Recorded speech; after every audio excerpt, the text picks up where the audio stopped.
Talktainment Radio, worldwide sound. Talktainmentradio.com. We give you a reason to come.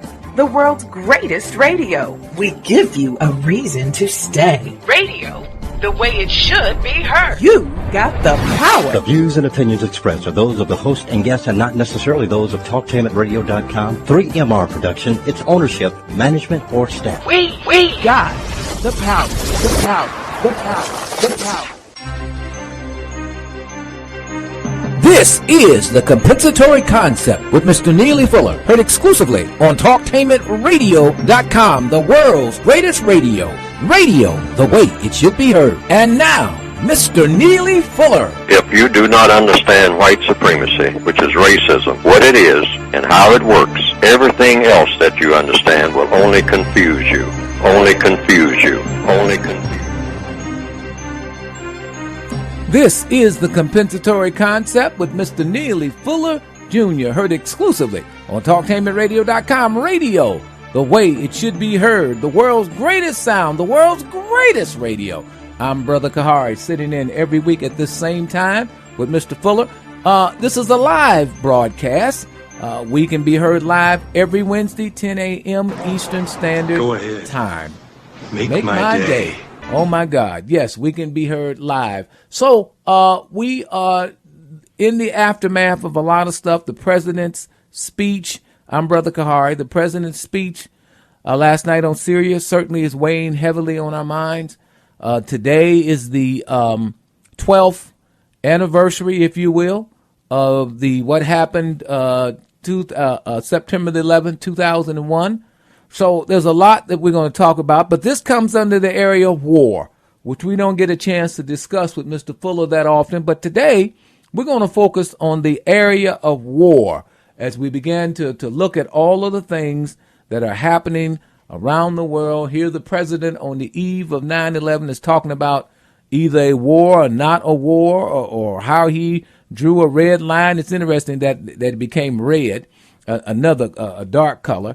Drew another line here, another line there, and then, this stuff is just getting mind-boggling. It's going from one thing to another. I'm not sure where this is going. But to help us sort it all out, to bring clarity to all of this madness that we are being inundated with, I believe Mr. Neely Fuller is the guy who was sent on the planet to do just that. Mr. Fuller, first of all, we'll start off by talking about where you can get his books. You can get his works, his two definitive works, The Word Guide and his book on compensatory concept. Some call it the textbook for victims of white supremacy. You can get both of those works at www.producejustice.com. Produce Justice is one word, and then follow the tabs from there, and it'll take you right to how you can order this, what we're calling probably the most definitive work on this subject matter in the world. Let's now bring in Mr. Neely Fuller, and we're going to talk about Syria, 9/11. We're going to talk about the area of war and see if we can get some clarity on what in God's name is going on. Mr. Fuller, how are you? I'm still learning. Mr. Fuller, let's talk about war. Now that's, I think, what is that? The ninth area of activity under the compensatory code system concept. Right. Generally, yes, that's the ninth area. There are 9 areas of activity: economics, education, entertainment, labor, law, politics, religion, sex, and war. Now there are subdivisions of this if a person wants to put it in that frame of reference. But I think in those 9 areas, that covers just about anything that an individual person is engaged in any time of day or night. It's going to be one of those areas, and all of them are interactive. These areas are just labels anyway for things that people do, That's the frame of reference. Okay, now war. Let's talk about war, Mr. Fuller. We've looked at this 9/11. We've looked at Syria. Let's start with the basic understanding of what the code says about war. Mr. Fuller. Well, war is any conflict between people, that is detrimental to either one side or the other or both. Anytime people are in conflict with each other, that's war. Anytime there's deadly force being used, that's war. In any situation, two people fighting on a street, there's a war going on. People may not look at it like that, but labels have a tendency to get categorized and frozen in cement, you might say, by the way people use them or choose to use them at any given time or place. The average person, if you see two people fighting on a street, you will say, well, that's not a war, that's just a fight. But if one person is killing another person, for all practical purposes, you might as well just say that the whole world is at war. Certainly, if the person who's being killed will look at it as a world war because they are now leaving the world, if that person is actually dying on the sidewalk. So you can have what you call big wars, lots of people fighting at one time, or you can have just a small war, you might say, or a conflict or a battle with people opposing each other, killing each other, having animosity toward each other, doing harmful things at each other. You can call that a war, or you can call it a fight, or you can call it a conflict, or you can call it a domestic disturbance. Some people even say there's a civil war, which makes no sense at all. How can war be civilized? There's no such thing as a civilized war. Trying to do harm to somebody, there's nothing civilized about that. All civility has gone, all of it, when you're trying to do harm to someone. One person trying to do harm to another. Nothing civil. Civilization means people trying to help each other. That's what civilization is. So this thing called the war in the Middle East, I say, within the context of the system of white supremacy, which is the main war, that's the only real war going on the planet, is the system of white supremacy, the war by those white people who have chosen to do harm to non-white people. That's the only real war going on the planet. And that war has been going on ever since the beginning of the system of white supremacy. And all other so-called wars, in my opinion, are just battles. Battles are part of a war. Mm-hmm. Just an ongoing thing. The war never has stopped. That war has never ended. It will end, I would say, hopefully, when we can replace the system of racism with a better system. Presumably that better system would be a system of justice, which means guaranteeing that no person is mistreated and guaranteeing that the person that needs help the most gets the most constructive help. Okay. Now, Mr. Fuller, having said that, let's go in and listen to just a snippet of what President Obama said last night. A targeted strike to achieve a clear objective: deterring the use of chemical weapons and degrading Assad's capabilities. President Obama making his case for military action in Syria. It is in the national security interests of the United States to respond to the Assad regime's use of chemical weapons through a targeted military strike. He addressed the United States on television on Tuesday, telling Americans he was willing to explore the Russian proposal for Syria to hand over its chemical weapons to avoid airstrikes, but he remains skeptical. It's too early to tell whether this offer will succeed, and any agreement must verify that the Assad regime keeps its commitments. But this initiative has the potential to remove the threat of chemical weapons without the use of force, particularly because Russia is one of Assad's strongest allies. Mr. Obama also tried to persuade his war-weary citizens that military action might still be necessary, reminding the world that Bashar al-Assad's regime was to blame for the chemical weapons attack on August 21st. If we fail to act, the Assad regime will see no reason to stop using chemical weapons. As the ban against these weapons erodes, other tyrants will have no reason to think twice about acquiring poison gas and using them. For now, Mr. Fuller, I'm sure you watched the speech as well as I did and others last night. What's your sense of what the president was saying, what he was trying to say, what he didn't say? Mr. Fuller. Well, what I watched the speech, and I could see the president's eyes moving back and forth like he was reading a teleprompter. Right. And I got the impression that he was just reciting a script. that had been very carefully laid out for him to read. And the president is quite eloquent. He can read, he can make speeches without a script, but I think that was carefully scripted, which is okay. It's okay to script things. I mean, you write something, and then you read it to make sure that you don't make any mistakes and whatnot. So there's no discrepancy there. But I think that the information coming from the script that came to the president and that judgments were made in such a manner that the script was written based on the information that the president had received, because the president receives information from all over the world, all the time, nonstop, according to what I've been told. So, people tell him things. The question is, who are the people who are doing the telling? And I concluded years ago, many decades ago, that if you're talking about something called the Middle East is a white supremacist construct. It was invented by people who believe in white supremacy in order to be a distraction, a permanent distraction from all of the other things going on all over the world, while there's problems in something called a manufactured construct called the Middle East. That's my view. Anytime anything comes up about the Middle East, going all the way back to the 1940s and into the 1950s, we got to drop everything. We don't have time to deal with anything about housing and all like that. I mean, that's trivial stuff. Jobs and all like that. We got another problem in the Middle East. The Middle East is the center of the universe. If you got a problem in the Middle East, all other problems go to the back burner or just off the table altogether. And so the white supremacists manufactured this so-called Middle East for that purpose. It's a permanent cauldron of chaos, confusion, death, destruction. That's all that's happening there. Nothing else is happening there.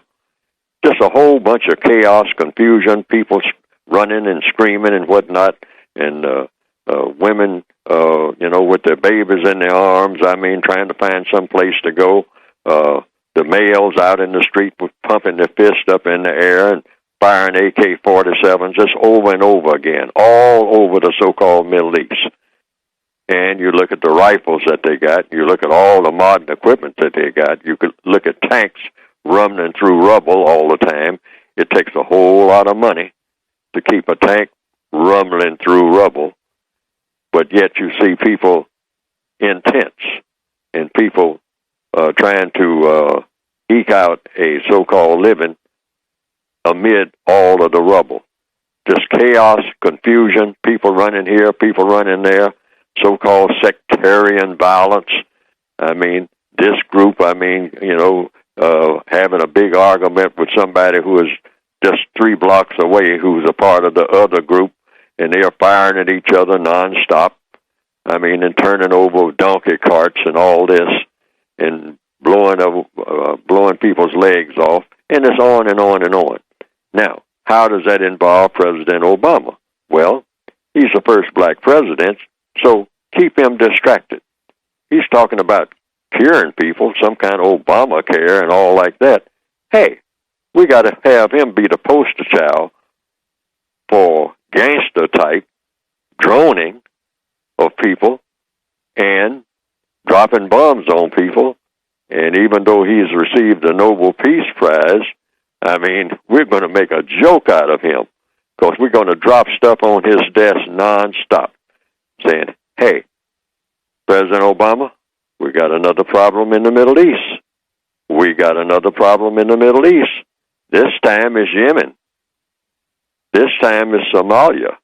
This time is Jordan. This time is Turkey. This time is Israel again. This time is Lebanon.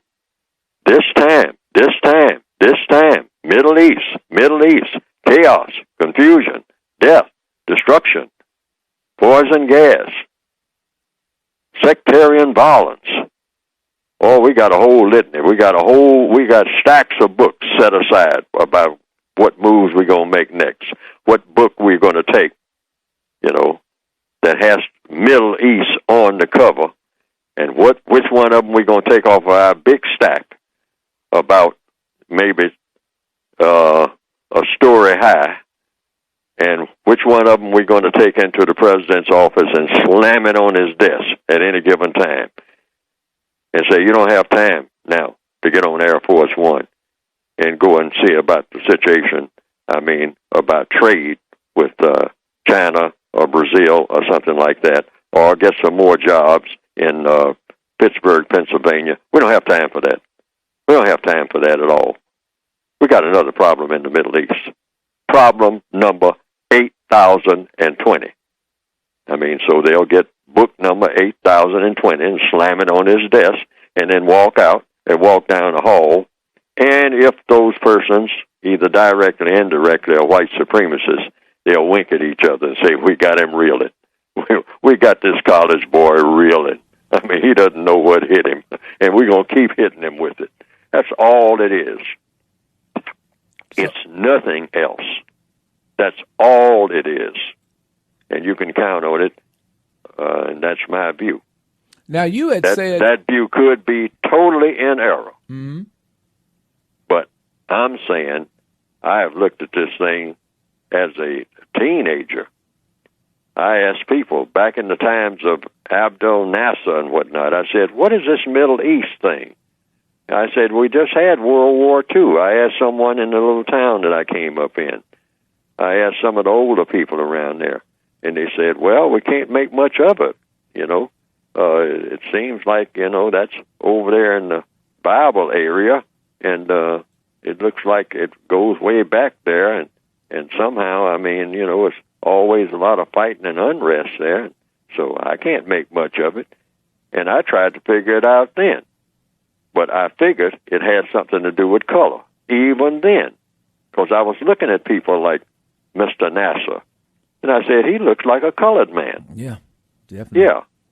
And I said, this like is any some black kind man. of... Look like any black man in this area of the world, that's for sure. Yes.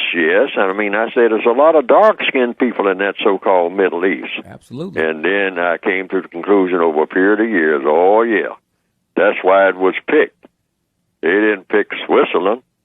To be always a cauldron of confusion and death and destruction. No way. Yes. So the so-called Middle East is nothing but an experimental station, and it just doesn't remain in the Middle East. They spread this stuff south because the so-called Middle East, that fabrication is located right where you can have a jump-off point into all the different points south of that, into the Congo, into Mali, into all of the other places, and you can spill those AK-47s all over this area from that beehive called the so-called Middle East. That's my view.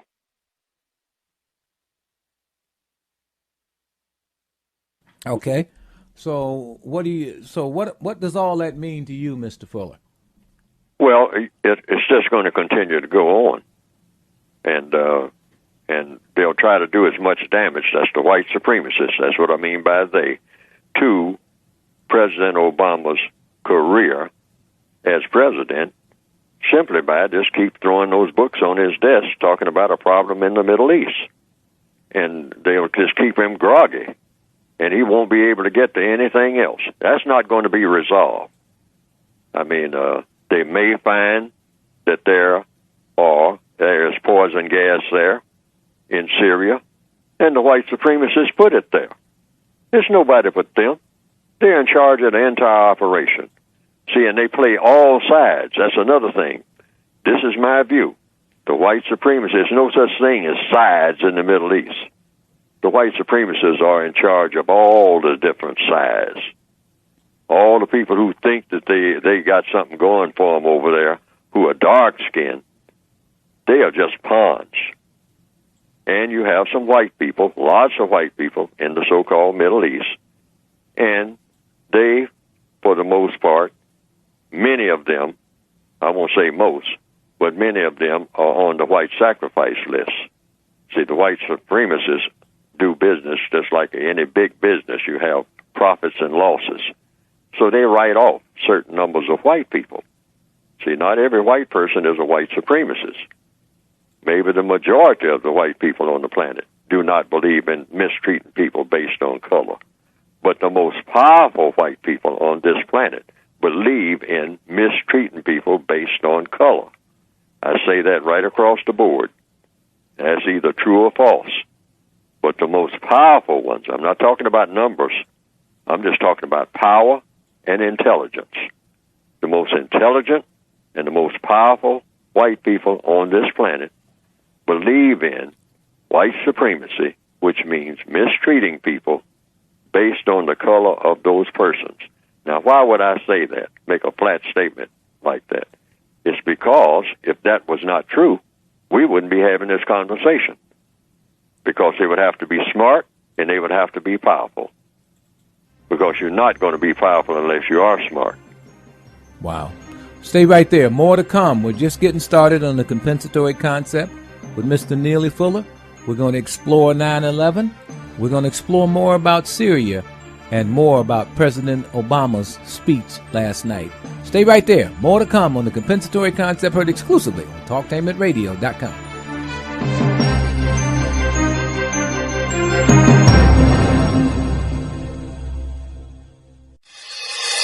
We go where you go. Download the new Talktainment Radio app to your Android, iPhone, or tablet. Now you can take us wherever you go, and it's free. Download today. The world's greatest radio. The way it should be heard. The United Independent Compensatory Code System concept by Neely Fuller is considered as one of the substantial and basic books for understanding and effectively countering racism. Neely Fuller will turn upside down everything you've heard and everything you think you know about racism and how it works. Call area code 202-484-5461. 202-484-5461. Would you like to increase your physical well-being without frightening or harmful side effects? Do you believe in aliens, UFOs, or things that go bump in the night? Would you like to find ways to relieve stress and tension naturally? Have you ever wondered what a psychic might tell you? If you answered yes to any of these questions, then join us at the Universal Life Expo on Saturday and Sunday, October 12th and 13th at Veterans Memorial. Admission includes access to over 110 free lectures, being able to walk a peaceful labyrinth, watching the construction of a sacred Tibetan monk Sun Mandala, and visiting almost 350 booths filled with body, mind, spirit treasures, products, and practitioners. Volunteers are admitted free, and to volunteer, call 1-855-4ULE-XPO or send an email to ulevolunteers@yahoo.com. For more information, details, and coupons, visit uleexpo.com and call us at 1-855-485-3976. T-Mobile presents The Simple Choice. With T-Mobile, I can walk out with the new Samsung Galaxy S4 for way less than at AT&T. We have a big family. T-Mobile. Awesome. Well, now we'll all have the coolest phones in school. It almost makes up for the social stigma of living in a shoe. You live in a shoe. Choose to spend less upfront at activation for your new Samsung Galaxy S4 at T-Mobile. Every baby can have the freedom to move their way in Pampers Cruisers. They adapt at the waist, legs, and bottom with up to 12 hours of protection for our driest, best-fitting diaper. Pampers. Years ago, identical twins were separated at birth. Chris Paul was destined for life with basketball. Cliff Paul was destined to become a State Farm agent. They shared one invaluable trait. They were both born to assist. Find an agent born to get you to a better state. You got the power. All right. Looks like we got the... But anyway, when you think about it, it's just something to deal with. Okay, this is the compensatory concept with Mr. Neely Fuller Jr., heard exclusively on TalkTainmentRadio.com. The world's greatest sound, the world's greatest radio, the way it should be heard. And we are, of course, dealing with the area of war, the ninth area of war under compensatory concept. And I want to get, before I get deeper into this, I want to go and listen to a little bit about what was the response that Rand Paul, who is with the Republican Party, gave to President Obama's speech last night. Let's take a listen to a little bit of it. Lose credibility. I would argue that America's credibility does not reside in one man. If our enemies wish to know if America will defend herself, let them look no farther than our response to 9/11. When attacked, we responded with overwhelming force and with the military objective of complete victory over our attackers. The Reagan Doctrine grew out of his experience in the Middle East. Reagan's defense secretary spelled out a systematic approach to our involvement in Middle Eastern conflicts. First, the American people must be supportive, overwhelmingly supportive. But most importantly, our mission must be to win. There's no clearly defined mission in Syria, no clearly defined American interest. In fact, the Obama administration has specifically stated that no military solution exists. They have said that the war will be unbelievably small and limited. To me, that sounds like they are pre-announcing that the military strikes will not punish Assad personally or affect regime change. It is said that America must act to prevent Assad from using chemical weapons again, but it is unknown whether attacking Assad encourages him or discourages him. It is equally likely that Assad could feel cornered and resort to chemical weapons in an expanded fashion. It's equally likely that the bombing could destabilize Assad and he could lose control of the chemical weapons.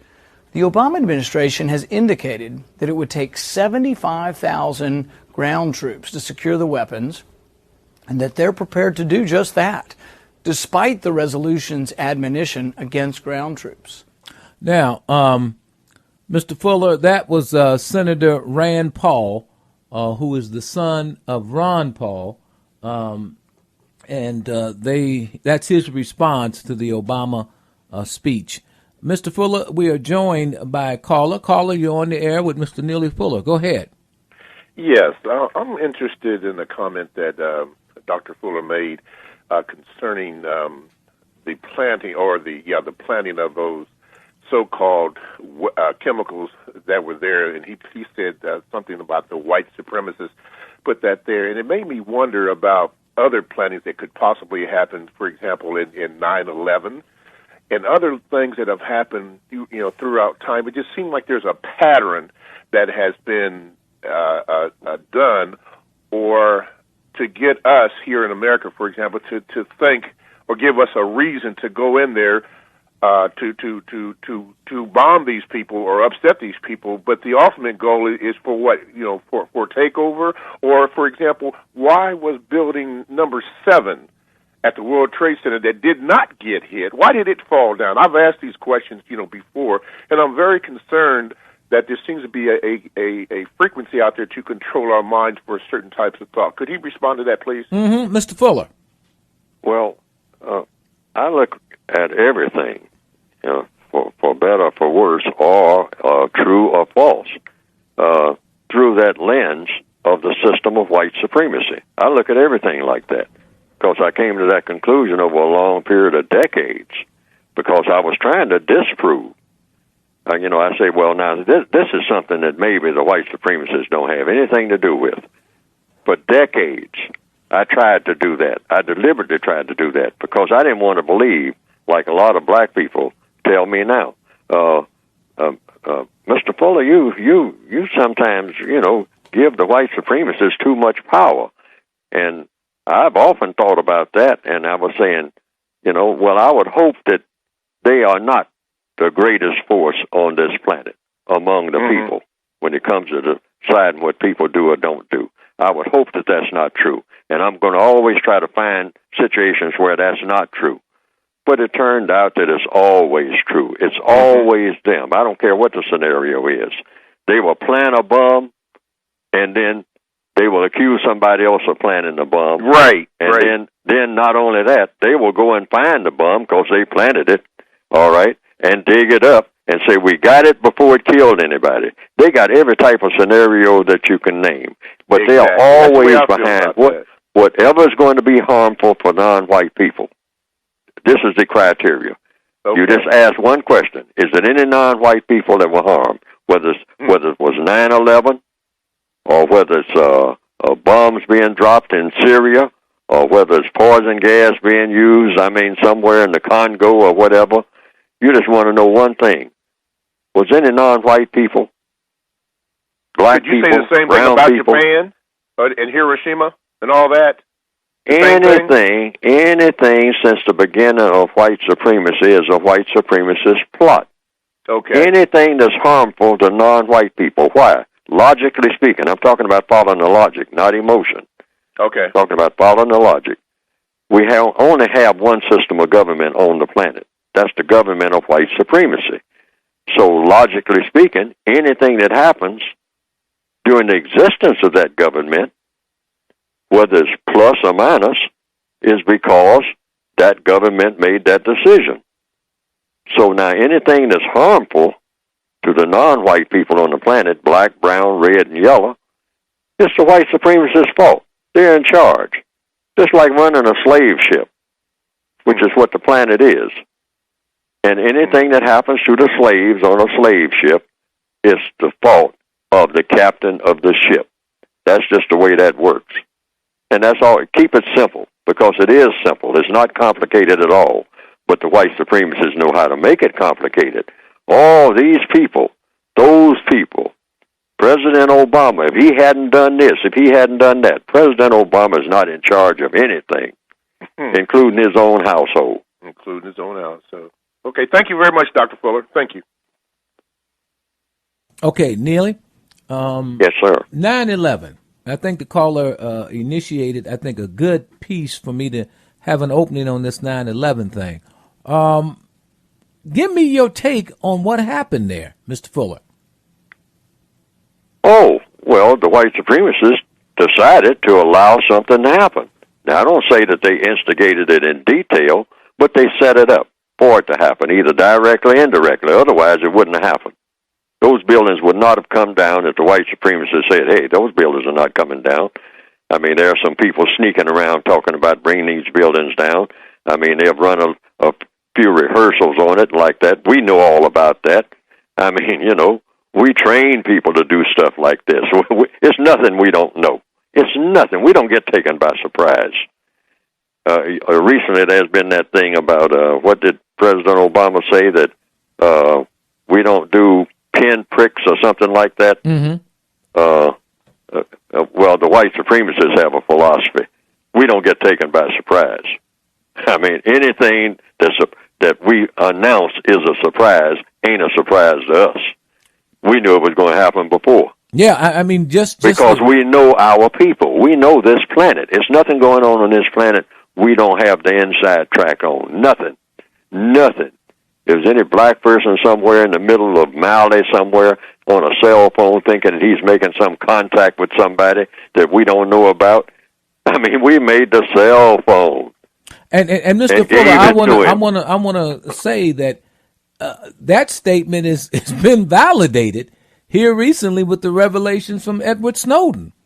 Just that alone, it lets you know that every communication of any kind in the entire world, 24 hours a day, 7 days a week, is being collected and assessed. So, yes. So it comes down to who is doing the collecting and who is doing the assessing, and last but not least, who makes the final decisions about who is going to breathe and who's going to stop breathing on any given day. And it's always the usual suspects, the white supremacists. They know who they are. Now, in this area of war, you had something called, at one time, I believe it was a reaction to a warlike condition. Can you tell me the title of that thing that you, something about compensation? I don't recall exactly the title was. At least you were talking about it years ago. Encounter war? Yeah, I don't know whether you maximum compensatory justice. Action. Yeah, right. Yes. I don't know That's in the textbook. I don't know if you've updated it or does it remain the way that it was when I first discussed it with you many years ago. Can you? It remains the way that it was. Because and some people that I've talked to down through the years, and some people I've heard about who have tried to tweak it and whatnot. And I said, no, if you're going to tweak it, it's best to get another scenario, because I don't even like to talk about it because it's very exact. Some people ask me on several occasions about certain things that happen in the news. I mean, because it's about death making. It's about killing, okay? And I said, no, the thing that happened in the news comes nowhere close to what I'm talking about. Because I had to keep that separate, because the white supremacists are always attuned to any type of counter-violent action against their violent actions. And so I had to be very precise, and this is why I said I put it in the book, and the way it is in the book, that's not to be tampered with. Because if you tamper with it or try to tweak it or try to add something or subtract something to it, you're making it something else, and it won't come under the title of maximum emergency compensatory justice. And I always tell people I don't talk about it on the radio for the most part, or anything like that, because it's too detailed. Right. And it can be confusing. And so the entire counter-war section in the textbook for victims of white supremacy is in the book. Okay. Now, let's look at this word terrorism, because that's what's floating around. The terrorist attack from Syria, you got 9/11, you got the president and Michelle standing there pledging, remembering 9/11. So terrorism is the byword for today, maybe this week. What does terrorism mean, Mr. Fuller? Causing great fear. That's all. I mean, and in the dictionary will tell you that. I mean, but the white supremacists will take it and just apply it to whatever they want to apply it to, but anything outside of what they want to apply it to is not terrorism. One of the most terrifying moments I've had in my entire existence, and I have been, on what you call a battlefront, a formal battlefront during the Korean conflict. I was over there for 10 months and whatnot. But one of the most terrifying moments I had in my entire existence was not on what you might call a battlefront, on a battlefield, like Korea. 10 months on the front lines there. But at no time did I feel any so-called terror.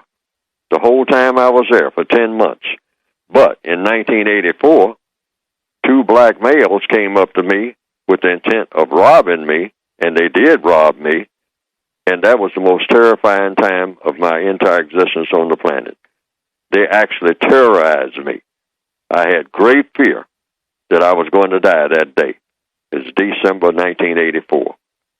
I mean, because I think the one that was standing in front of me, he looked like he was strung out on something. His eyes were just dancing wildly in his head. And he had his hand in his pocket, and the one behind me had the gun to my side. And I said, well, this is probably going to be my last day. But for some reason, they decided not to kill me. But I was terrified, using the word terror. But now, speaking broadly, according to what I have written, the master terrorists, the people that caused the most terror, including the 2 black people who robbed me, the white supremacists are behind that too. That gun that guy had in my side came from the white supremacists, either directly or indirectly. The idea of robbing me, picking me out as a vulnerable person, as something, as an entity that nobody would care anything about. Hey, he's an easy mark. He's a black male. Nobody cares anything about a black male, so we can rob him. We can shoot him. These are black males robbing another black male. Who cares? Black males rob other black males all day long, everywhere, all over the planet, and gun them down. And who cares? They don't even make honorable mention. They don't even get their name spelled right in the newspapers. Why? It's considered okay by everybody, including black people themselves. That's true. Why? Because the white supremacists say it's okay. They are the masters of terrorism because they set all of it up. They set me up. Just like they put that poison gas in Syria, they set me up to be robbed. Those 2 fellas that robbed me weren't born robbing people. They learned to do that, and they learned who to rob and who it would be easy to rob. Learn from whom? The white supremacists. Always. The usual suspects. Nobody but them. Stay right there. More to come on the compensatory concept with Mr. Neely Fuller. Heard exclusively on TalkTainmentRadio.com.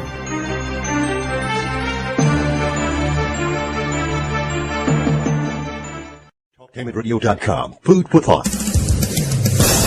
Did you know that we spend 1/3 of our lives sleeping? If a person lives to be 90 years old, he or she will have spent about 32 of those years sleeping. But don't think that if we just spent more time awake, we could accomplish more in life. Our bodies don't work that way. Not getting enough sleep can contribute to stress, disease, obesity, poor memory, poor judgment, and a decrease in our abilities as we age. Lack of sleep causes accidents on the road and in the workplace. We need about 8 hours of sleep each night, and young people need even more. To that end, we should not consume caffeinated drinks past early afternoon. We should start to wind down as we near bedtime and make our bedrooms conducive to good sleep. No light exposure and a cool temperature. I guess I and many others should no longer fall asleep by the light of the television. That's another Food for Thought. To hear additional Food for Thought, stay tuned to TalkTainmentRadio.com. Radio, the way it should be heard. T-Mobile presents The Simple Choice. With T-Mobile, I can walk out with the new Samsung Galaxy S4 for way less than at AT&T. We have a big family. T-Mobile. Awesome. Well, now we'll all have the coolest phones in school. It almost makes up for the social stigma of living in a shoe. You live in a shoe. Choose to spend less upfront at activation for your new Samsung Galaxy S4 at T-Mobile. We're cracking down on Medicare fraud. The health care law gives us powerful tools to fight it, To investigate it, prosecute it. and stop criminals. Our senior Medicare Patrol volunteers are teaching seniors across the country to stop, spot, and report fraud. You can help. Guard your Medicare card. Don't give out your card number over the phone. Call to report any suspected fraud. We're cracking down on Medicare fraud. Let's make Medicare stronger for all of us.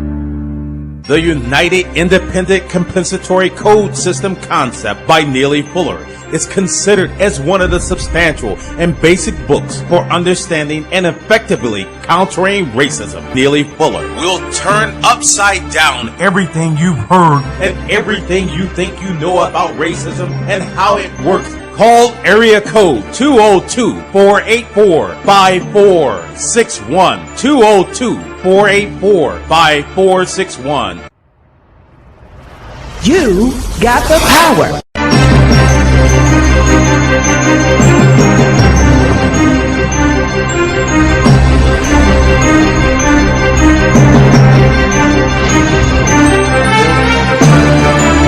Had to have been examples of controlled demolition brought about by thousands of explosives placed throughout each of the buildings.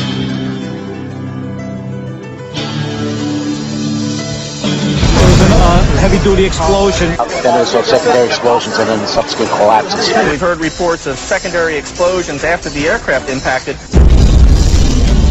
Explosion blew and it knocked everybody over. There was a third explosion. Many people in the building said that they saw, they felt, or heard explosions. Tell us what's happening out there. Oh my We just gosh. witnessed some kind of secondary follow-up explosion on the World Trade Center #2, the one. Secondary. The second building that was hit by the plane has just completely collapsed. The entire building has just collapsed, as if a demolition team set off. When you see the old demolitions of these old buildings, it pulled it down on itself, and it is not there anymore. Do you know if it was an explosion or if it was a building collapse?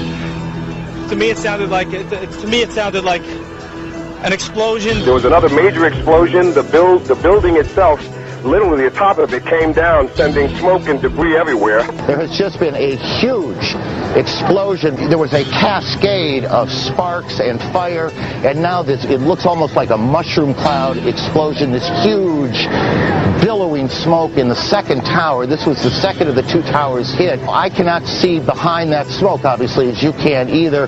John, just seconds ago there was a huge explosion, and it appears right now the second World Trade Tower has just collapsed. The debris and the smoke is so thick where I am that, again, you cannot see the World Trade Center even though we're just a few blocks away. Wow, that was what happened 12 years ago today. I can remember where I was when all of that jumped off. I was in I was at work, and we were having a meeting, and someone ran into the office. I was sitting there with the president of the corporation. We were going over some notes, and somebody runs into the office and say, oh my God, a terrorist just blew up the World Trade Center and several other buildings, and the nation is under attack. So everybody got up and ran to a facility where, into the conference room where we could turn on this big television and figure out what was going on. So I remember that. But this is the compensatory concept. The day is 9/11. I'm here with Mr. Neely Fuller, Jr., and we're talking about the area of war. And I thought, Mr. Fuller, a very astute question was asked about this question of war. And that is when the caller said, did they drop bombs when they dropped bombs on Japan? Because it is interesting. They didn't choose to drop the big one on Germany, which was supposed to have been the most powerful and the most threatening of the forces to come against in the World War II. They never dropped it on Germany. They never dropped it on Italy. They never dropped it on any of those other forces they were allegedly fighting against, since this was an internal conflict anyway. Somehow Japan, the Japanese just got used. They got brought in by Hitler and used, and they dropped a bomb on them. But this was an internal white war. That's what World War II was. Same thing with so-called World War I.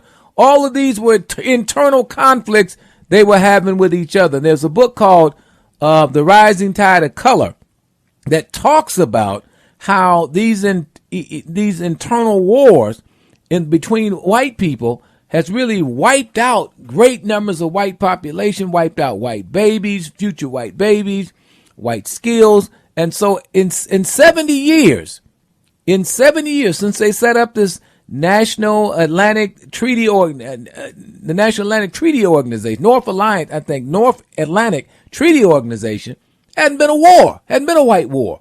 Most of the wars now have been with either one white side or another backing a non-white country. And the non-white people go to war over essentially white thinking, like they've done, communism versus, it's one scenario after the next. Mr. Fuller, let me get your response to this.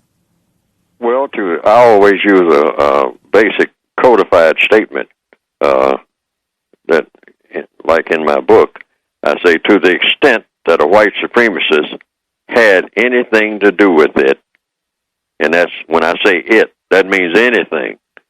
To the extent that a white supremacist had anything to do with it, the white supremacists are to blame, because they are always the most powerful entity in anything that happens anywhere on the planet, in any area of activity: economics, education, entertainment, labor, law, politics, religion, sex, and war. So all I need to do is just find out. Somebody tells me that something happened, the World Trade Building came down, anything like that. I said, well, did any non-white people, were they in any way involved in the World Trade Building coming down? And recently they even showed where they on the site where they had the World Trade Building, they were debating whether or not to put up the pictures of the 19 hijackers, correct? You may have heard something about that. Correct. Whether to include them in the memorial. Mm-hmm. And they decided that they would. So they flashed the pictures on the screen again. And I saw them just the other day of the 19 alleged hijackers, who perished. And most of them had very, very, very dark skins. Okay? Mm-hmm. So the equation, according to compensatory counter-racist logic, is that anytime any black person does something like that in a sophisticated manner, the white supremacists are behind it. They are the people who gain from this in the final analysis. They don't lose. It's the non-white people who will lose. And then, what next thing you know, you have bombs being dropped all over the world as a result of it. And more non-white people die. That's the equation. That's the way the white supremacists operate. And I understand that a lot of the training for knowing how to deal with an aircraft, they didn't know anything about aircraft. I understand. I'm just going by what I read. Some of these people were trained by people who knew how to take off and land, and if they want to, crash a plane into a building. And that the people who took over the aircraft had to be trained by somebody who was highly skilled in making that happen, according to what I heard. Only going by what I hear and what I read, because I don't have access to what the white supremacists do when they are just burning midnight oil and plotting for the next 500 years, or like Hitler was doing for the next 1,000 years, or what you're going to have all of these throwaway people on the planet doing. By throwaway, I mean in the dark-skinned people, the black, brown, red, yellow, the people that come under the umbrella of black in the racial classification. Dark-skinned people. What are we going to do with them for the next 1,000 years? What kind of games are we going to play with them? Because that's really what we like to do. We like to play games with their existence. We like to make idiots of them and then laugh at what we made of them. This is what the white supremacist ideology is all about. Even when they become weak, we like to nurse them to health, just like you would animals. The animal becomes weak, you nurse the animal to health, to peak health, and then you kill the animal. I mean, like fox hunting, like game reserves. Think of it in that vein. You go out and you raise cattle, or you raise pigs, you raise horses, and you take pride in raising them. And you say, this is a very intelligent horse, very intelligent, very strong, very well put together. I feed it the quality food and all like that, and then I run it to death, okay? And if it breaks his leg, I shoot it. They look at the dark-skinned people of this planet in just that way. We are playthings. President Obama sitting there behind the desk trying to figure out what's going on. In the mind of the white supremacists, he's a plaything. That's why we let him build him up and give him that job, to just play games with him and sit back and enjoy it and giggle at the mistakes that he makes, and we plant the mistakes, so it's guaranteed that he will make them. We know what mistakes he's going to make because we plan the mistakes before he gets a chance to make them, before he walks into the office. That's the white supremacist mind. Everybody in the world should understand how that works. As we near the end of the program, I want to thank you, Mr. Fuller. I want to shift a little bit. Did you get a chance to follow the mayor's campaign in New York City, how the candidate, I think de Blasco, became the winning candidate? But what was interesting about this was his son. Now, he has a non-white son, and is considered a white male, and his son is the one who almost looks like a Barack Obama type, but he got a big afro. Are you familiar with this scenario, Mr. Fuller?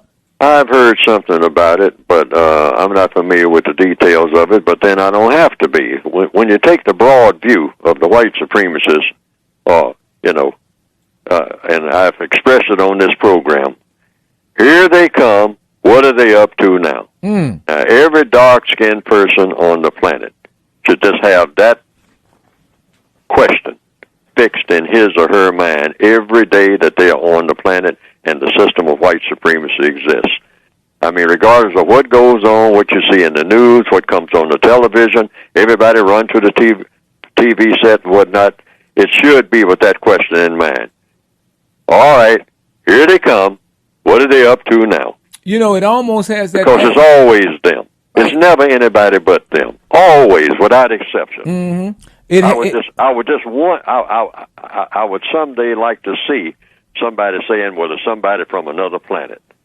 Because it's just so repetitious and it's so predictable that everything that happens, maybe 30 years later, when sometimes a white person will say, okay, that thing that happened 30 years ago, I'm going to tell you all what the real deal was.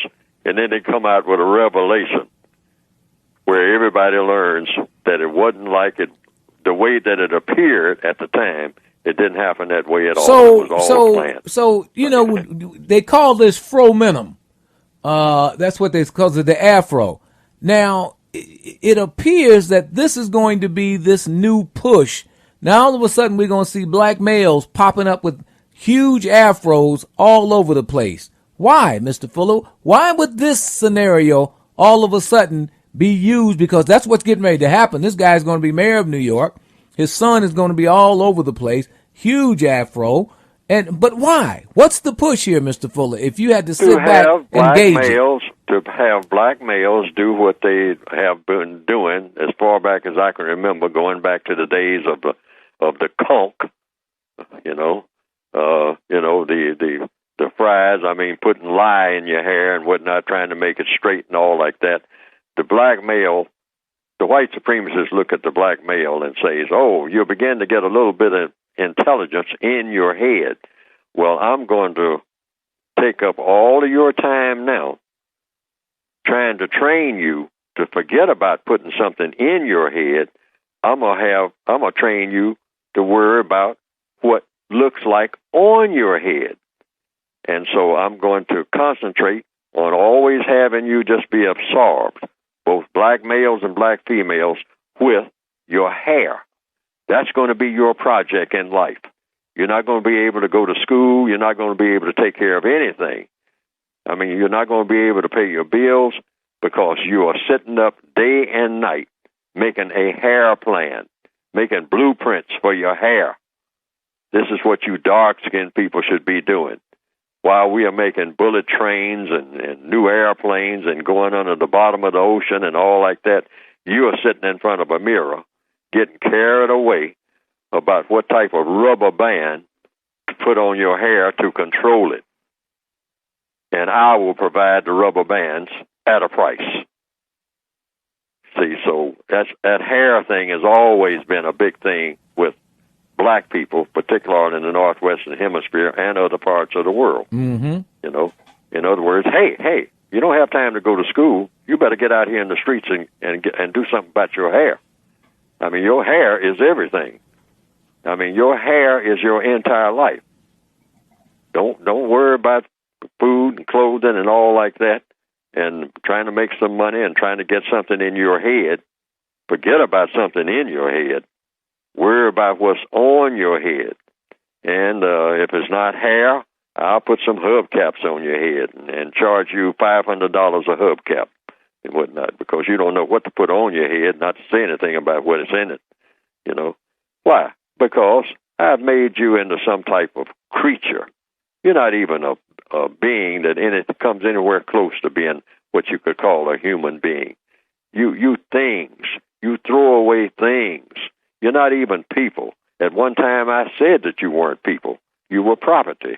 And that's basically what you are now. You're my property. So go on down there and sit in front of the mirror. I'll provide the mirror. I'll provide the hair oil. I'll provide the combs. And you sit there while I'm running the entire universe, and you fuss with your hair and make a great big deal out of it. You can't get to work in the morning on account of you got to get your hair fixed. You got to see that your braids are in place. And you got to look around for some type of baling wire to put around all that stuff that's hanging down there, almost dragging to the ground behind you. Because that's a priority for you people, because I don't want anything going on in your head, ever. Mr. Fuller, that was very, very powerful. Let us say on this day of 9/11, that we must pay attention to all of the symbols, all of the things that are being put in front of us, and watch and study this day very carefully. Mr. Fuller, thank you so much for being with us. Thank you for inviting me.